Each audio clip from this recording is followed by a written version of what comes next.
அண்மை செய்தி. ப்ரோகோட் பெயரை பயன்படுத்த தடையில்லை என தெரிவிக்கப்பட்டிருக்கிறது. மேலும் விவரங்களோடு இணைகிறார் செய்தியாளர் மதியழகன். வணக்கம் மதியழகன், விவரங்கள். நடிகர் ரவிமோகன் தயாரித்து நடித்துள்ள ப்ரோகோட் திரைப்படம் ஜாண்டில் திரைக்கு வர இருக்கிறது. இந்த படத்தில் எஸ் ஜே சூர்யா உள்ளிட்டோர் நடித்துள்ள நிலையில் இதனுடைய டீசர் கடந்த ஆகஸ்ட் மாதம் வெளியிடப்பட்டது.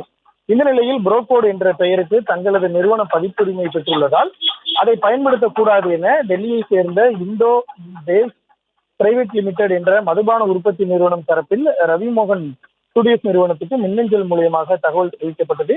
இதனையடுத்து ப்ரோகோட் படத்தின் தலைப்பை படத்துக்கு பயன்படுத்துவதை தடுக்க டெல்லியைச் சேர்ந்த மதுபான உற்பத்தி நிறுவனத்துக்கு உத்தரவிடக் கோரி ரவிமோகன் ஸ்டுடியோஸ் தரப்பில் சென்னை நீதிமன்றத்தில் மனு தாக்கல் செய்யப்பட்டது. அந்த மனுவில் ப்ரோகோட் என்ற சினிமா தலைப்பு எந்த விதத்திலும் மதுபானம் உற்பத்தி செய்யும் நிறுவனத்தின் வணிக சின்ன உரிமைகளை மீறவில்லை என தெரிவிக்கப்பட்டிருந்தது. இந்த வழக்கு நீதிபதி வி லட்சுமி நாராயணன் முன்பு விசாரணைக்கு வந்த பொழுது ப்ரோகோட் வணிக சின்ன பதிவுக்கு டெல்லி மதுபான உற்பத்தி நிறுவனம் அளித்த விண்ணப்பம் பரிசீலனையில் தான் உள்ளது. சினிமா தயாரிப்பை பொறுத்தவரை இந்த தலைப்புக்கு தங்கள் நிறுவனம் பதிப்புரிமை பெற்றுள்ளதாக ரவிமோகன் ஸ்டுடியோஸ் தரப்பில் ஆஜரான வழக்கறிஞர் எஸ் கார்த்திகை பாலன் தெரிவித்தார். அந்த வாதத்தை ஏற்றுக்கொண்ட நீதிபதி ரவிமோகன் ஸ்டுடியோஸ்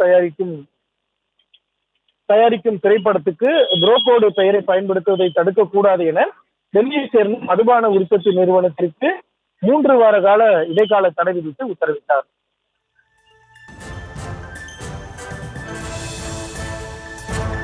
விவரங்களுக்கு நன்றி மதியழகன்.